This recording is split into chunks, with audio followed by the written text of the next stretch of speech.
চাওক আজিও জেৰাৰ সন্মুখীন হ'ব লাগিব শেখৰজ্যোতি গোস্বামী, অমিত প্ৰভা মহন্ত আৰু নিশিতা গোস্বামী। আৰু কালিৰ দিনটোত আমি দেখিবলৈ পাইছিলোঁ যে 10 ঘণ্টাতকৈও অধিক সময় তেওঁলোকক জেৰা ৰখা চলাইছিলে। আৰু এই মুহূৰ্তত CID কাৰ্যালয়ৰ সন্মুখত আমি উপস্থিত আছোঁ আৰু কিছু সময়ৰ পূৰ্বে শেখৰজ্যোতি গোস্বামী ভিতৰ ভাগলৈ সোমাই গৈছে আৰু আমাৰ সংবাদ মাধ্যমৰ সন্মুখত কেইবাটাও কথাতে উল্লেখ কৰি থৈ গৈছে। আৰু কিছু সময়ৰ পূৰ্বে SITৰ যিগৰাকী মুখ্য তদন্তকাৰী বিষয়া ৰজি কলিতা তেওঁ আহি উপস্থিত হৈছে। কিন্তু মূল কথাটো হৈছে ন্যায়। জুবিন গাৰ্গৰ এই মৃত্যুৰ যি ৰহস্য, সেই ৰহস্যৰ ন্যায়ক লৈ ৰাজ্যজুৰি এক ভিন্ন প্ৰতিক্ৰিয়াৰ সৃষ্টি হৈছিল। আৰু সেয়েহে মুখ্যমন্ত্ৰীগৰাকীয়ে CIDৰ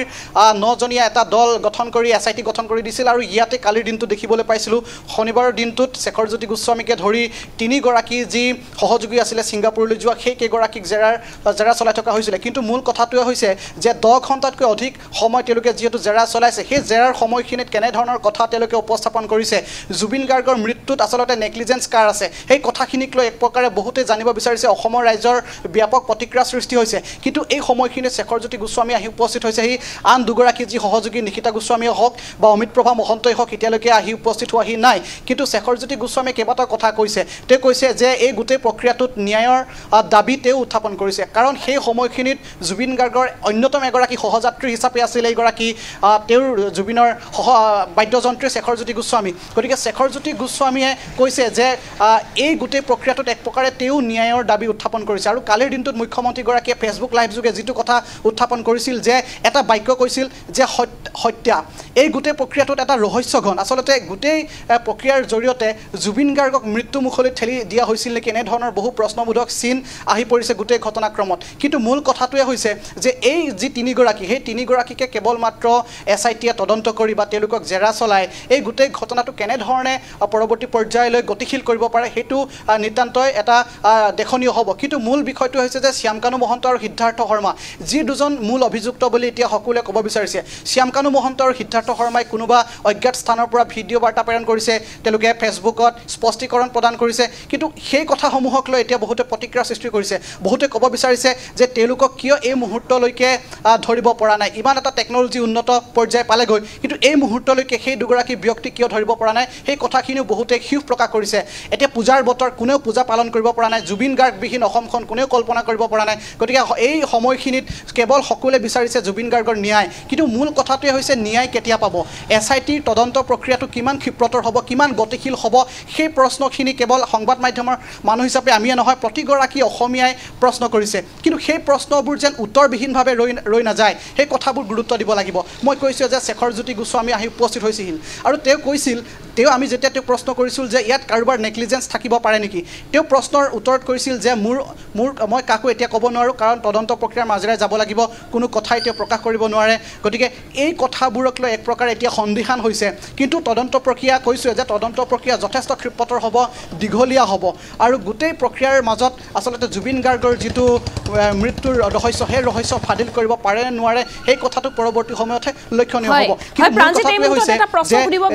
যিহেতু CID কাৰ্যালয়ত আপুনি উপস্থিত আছে, যদিহে শেখৰজ্যোতি গোস্বামী বা অমৃত প্ৰভা মহন্তৰ ভাষ্যত কিবা কথাত খেলি মেলি পায়, তেনেহ'লে পৰৱৰ্তী সময়ত তেওঁলোকৰ বিৰুদ্ধে কেনেধৰণৰ আইনী ব্যৱস্থা হ'ব? চাওক, কথাৰ যদি খেলি মেলি হয় তাত আৰু গত্যন্তৰ একো নাই। তেওঁলোকক কেনেধৰণৰ ব্যৱস্থা ল'ব সেইখিনি আইনী প্ৰক্ৰিয়াৰ মাজেৰে যাব। কিন্তু এই মুহূৰ্তলৈকে শেখৰজ্যোতি গোস্বামী যিখিনি মন্তব্য কৰিছে, তেওঁ সকলোখিনি কথাই হয়তো খুলি ক'ব বিচাৰিছে কি হৈছিল কি হোৱা নাই। কিন্তু যদিও তাত কিবা এটা লুকাইছে, সেই কথাখিনি আইনী প্ৰক্ৰিয়াৰ মাজেৰে বা SITয়েহে সেইখিনি তদন্ত কৰিব। কিন্তু যদিহে তেওঁলোকে কিবা এটা লুকুৱাবলৈ চেষ্টা কৰে, সেই কথাখিনি যে পৰৱৰ্তী সময়ত কি হ'ব সেই কথাটো আমি অনুমান কৰিব নোৱাৰোঁ। এইটো হয়তো আইনী প্ৰক্ৰিয়াৰ মাজেৰে এটা উচ্চ পৰ্যায়লৈ গুচি যাব। কিন্তু মূল কথাটো হৈছে এতিয়া 6 অক্টোবৰলৈকে সময়সীমা দিছে শ্যামকানু মহন্ত আৰু সিদ্ধাৰ্থ শৰ্মাক নটিচ প্ৰদান কৰিছে। গতিকে 6 অক্টোবৰৰ আগতেই সেইকেইজন আহিব নে 6 অক্টোবৰ দিনটোলৈ আহিব, সেই কথাখিনিক লৈ অসমবাসীয়ে এতিয়া বাট চাই ৰ'ব। কিন্তু এই কথাখিনি কোৱাৰ পিছতো মই ক'ম যে কালিৰ দিনটোত গৰিমা শইকীয়া গাৰ্গ আৰু তেওঁৰ পৰিয়ালে এখন এজাহাৰ দিছে। কিন্তু সেই এজাহাৰখন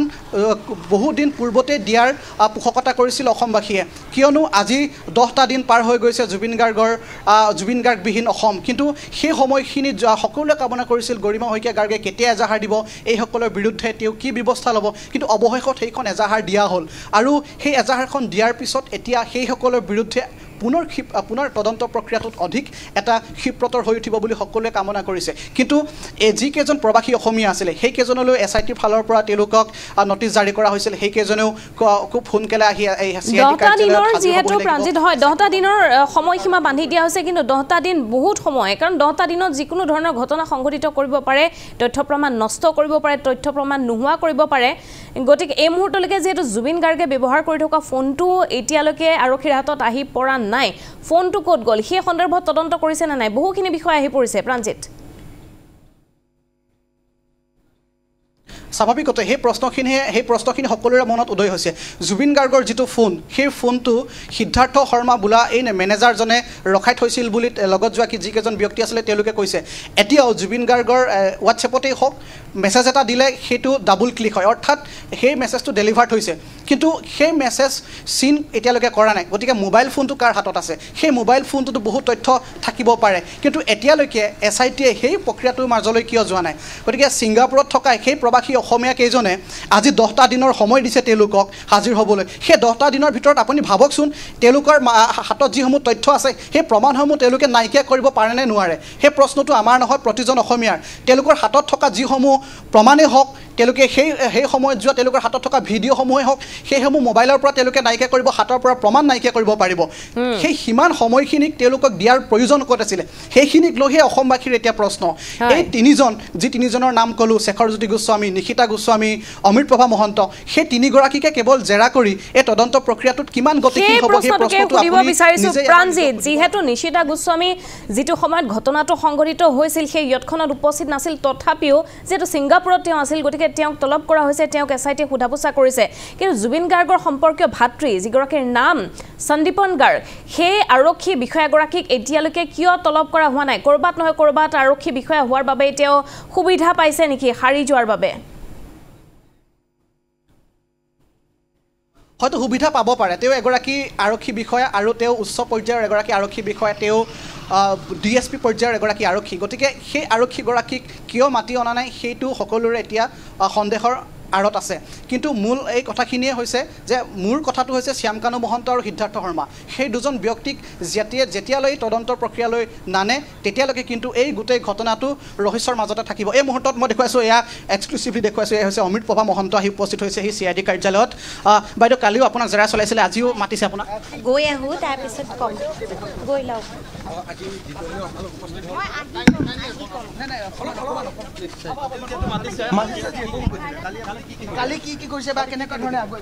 আৰু এয়া দেখিছে আমি অমৃতপ্ৰভা মহন্ত এগৰাকী আৰু অমৃতপ্ৰভা মহন্তৰ নামটো এইকাৰণে সাঙুৰ খাইছে যে জুবিন গাৰ্গৰ সৈতে ছিংগাপুৰত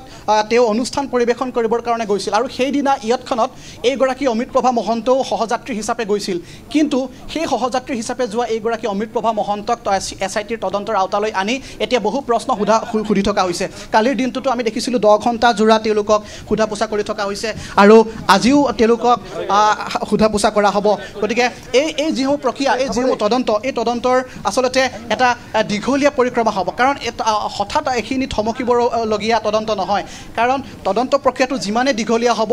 সিমানেই হয়তো জুবিন গাৰ্গৰ এই মৃত্যুৰ ৰহস্য সন্মুখলৈ আহিব সকলো মানুহে গম পাব কিন্তু মুখ্যমন্ত্ৰীগৰাকীয়ে কোৱাৰ ভাষ্য অনুসৰি শেহতীয়াকৈ GMCHত যিটো মৰণোত্তৰ পৰীক্ষা কৰা হৈছিল সেই মৰণোত্তৰ পৰীক্ষাৰ প্ৰতিবেদন ৰাজহুৱা কৰা নহয় সেইখিনি কেৱল আৰক্ষীৰ হাতত থাকিব সেই প্ৰতিবেদন কেৱল ন্যায়ালয়ত থাকিব সেই যদি প্ৰতিবেদন চাব বিচাৰে ৰাইজে তেনেহ'লে ন্যায়ালয়ৰ কাষ চাপি দ্বাৰস্থ হ'ব লাগিব এই কথাখিনি মুখ্যমন্ত্ৰীগৰাকীয়ে কৈছে কিন্তু মূল কথাটো হৈছে যে এই তিনিগৰাকী মই পুনৰবাৰ কৈছোঁ এই তিনিগৰাকী সহযাত্ৰীক তদন্তৰ আওতালৈ আনি SITয়ে যিখিনি যাৱতীয় কাম সেইখিনি সমাপ্ত কৰিব নোৱাৰে তেওঁলোকক প্ৰবাসী অসমীয়া যিকেইজন আছে সেইকেইজনক তদন্তৰ আওতালৈ আনিব লাগিব প্ৰথম কথা শ্যামকানু মহন্ত সিদ্ধাৰ্থ শৰ্মাক সন্মুখলৈ আনিব লাগিব সেইটো স্পষ্ট কথা তেতিয়াহে জুবিন গাৰ্গৰ এই গোটেই সেই মৃত্যুৰ ৰহস্য বাহিৰলৈ আহিব আমাৰ যিকেইগৰাকী সাংবাদিক আছে তেওঁলোকে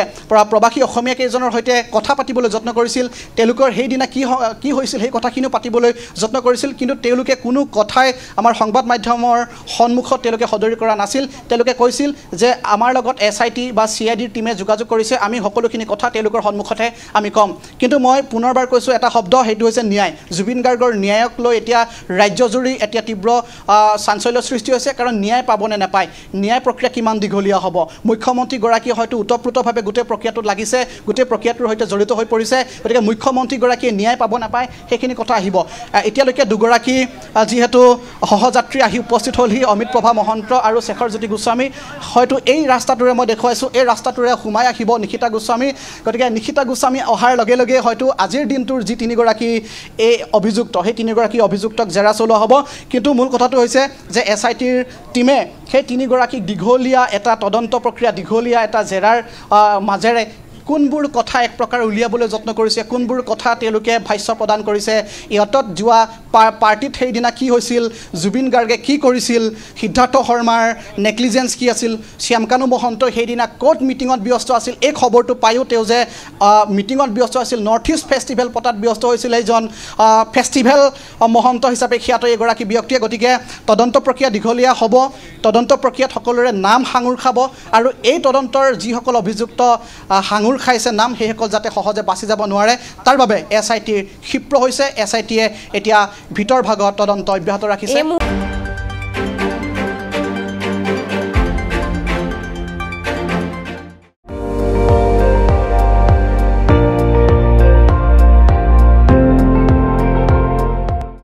আপুনি চাই আছে ND24